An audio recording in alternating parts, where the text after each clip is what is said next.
C'est une expression qu'on entend souvent des gens. « Ah, c'est un projet de retraite, Aujourd'hui, j'ai 51 ans, puis ça a commencé, j'avais 28 ans. Puis je n'ai pas encore atteint la maturité. Fait que si vous avez 70 ans et vous voulez faire un projet de retraite, ça se peut que vous ne rentrez pas jusqu'à la fin, là. Je m'appelle Martin Lavertu, je suis propriétaire du vignoble Les Petits Cailloux, situé à Saint-Paul-de-Botsford, au pied du mont Yamaska.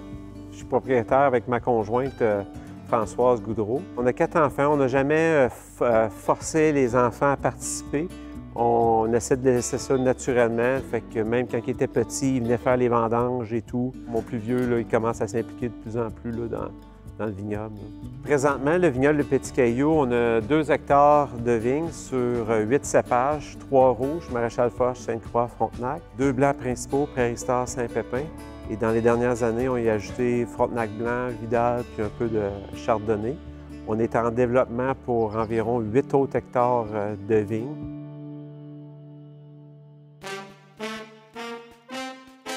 Je m'appelle Dominique Belleville, je suis propriétaire du vignoble Les Farfelus à Melbourne, dans la magnifique région d'Estrie. Sérieusement, ce qui m'a donné envie de m'acheter un vignoble, j'ai un emploi extrêmement difficile. Je suis conseiller syndical, donc on se fait toujours dire « Dominique, comment ça va? La vie est belle, la famille est bien? » Oui, la deuxième question ou le deuxième commentaire, c'est « Dom, on a un problème. » Dans le vignoble, tout le monde est vraiment content et heureux de venir au vignoble et c'est de l'énergie positive.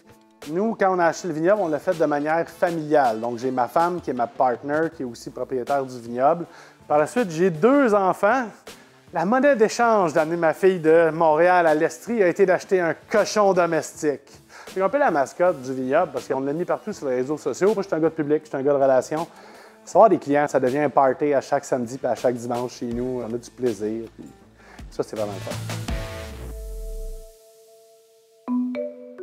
Je suis vraiment content d'avoir été invité parce que là, j'arrive ici et pour avoir visité plusieurs vignobles. Celui-ci, Les Petits Cailloux, est vraiment très beau. On dirait presque que ça a été dessiné, tellement que c'est détaillé comme ça. Et j'avais vraiment un paquet de questions pour lui. Martin, tu as vraiment un très beau vignoble. Mais à part la folie, qu'est-ce qui t'a amené à acheter un vignoble? En fait, moi, je suis originaire des Bois-Francs de Warwick-Victo. Je suis programmeur analyste de profession. J'habitais au centre-ville de Montréal. Puis en 1997, j'ai commencé à faire du parapente ici au mont Yamaska.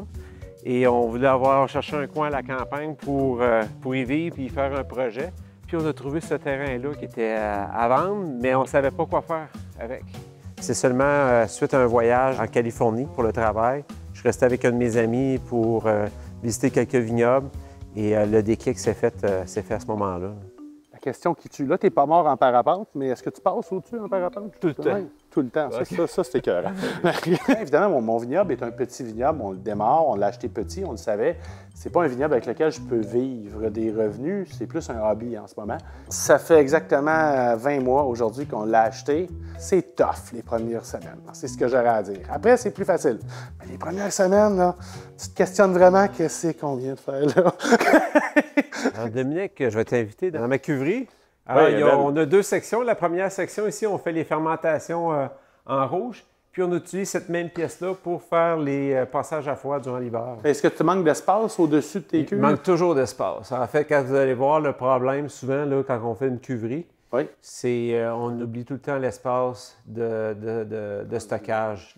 Fait que toutes les bouteilles vides, toutes les bouteilles, quand elles sont pleines, quand elles sont remplies, ça prend un espace qui est beaucoup plus grand que l'espace de cuverie.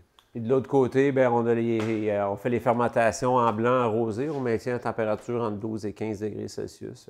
Pas avec tes cuves, directement avec la température ambiante. Température ambiante, oui. Bon, moi, il faut que je transforme ma cuverie dans les 5 prochaines années où ça a un coût majeur, donc tu ne veux pas manquer ton coût. Fait que oui, là, quelle sorte de cuve tu prends? Tu sais, comme Martin, une des choses que moi j'ai appris ici, au lieu d'avoir des chillers qui vont venir refroidir tes cuves par cuve par cuve par cuve pour contrôler la température de ton vin, lui, il a fait ça mieux. Il a sacré tout ça à la terre et il a fait une pièce frette. Yes, sir!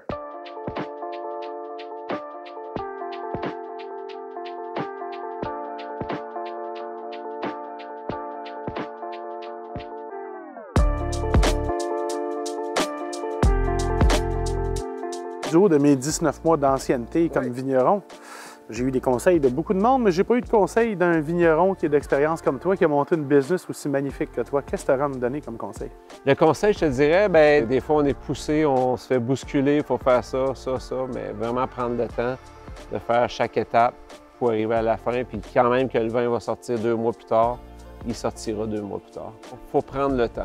Tu t'ennuies-tu de l'informatique? C'est vraiment différent. Des fois, je m'ennuie de la simplicité que c'était avant. OK. Ça donne une petite idée des défis, des fois, à relever.